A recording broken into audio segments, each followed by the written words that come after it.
In parts 1 and 2, I somewhat summarized planning creature creation. If you haven't seen those yet, I recommend you check them out. I wanted to delve a little bit deeper into procedural generation and go beyond the basics I have already illustrated.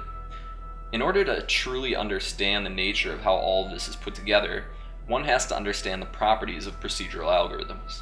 Procedural generation is most often associated with fractals and fractal geometry. This image may seem familiar.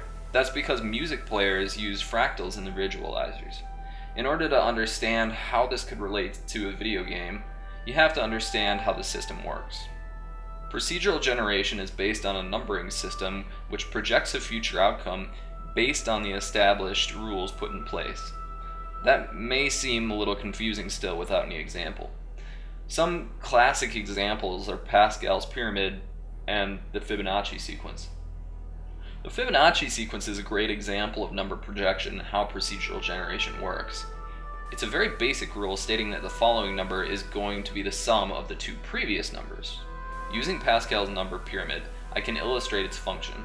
For example, 1 is the sum of 0 and 1, 2 is the sum of 1 and 1, 3 of 2 and 1, 5 of 3 and 2, etc., etc.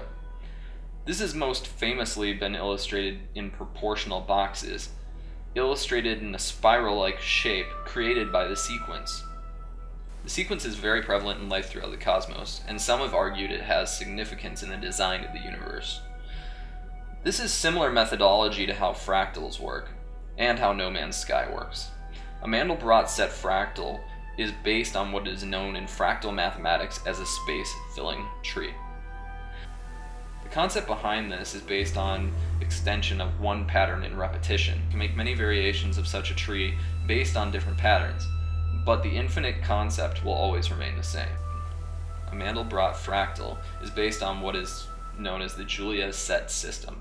A Julia set fractal alters its repeating pattern drastically based on the smallest of changes input. This is exactly how No Man's Sky works. Hello Games has developed a 64-bit seed for the universe and the planets based on these types of repetitive mathematics. Using a Julia set principle, they can design 18 quintillion planets. All they have to do is design their universal algorithm and then tell the system to alter certain types of complex parameter variables, which will give them a virtually new outcome every time. Obviously, this is more complex than a two-dimensional or three-dimensional fractal, but the principal math behind it is similar. The design is much more complicated than I can illustrate, and I doubt I would be able to illustrate all of it properly since I don't work for their company. This sort of wraps things up in the procedural generation series for now. I'll probably discuss various game functions in future videos.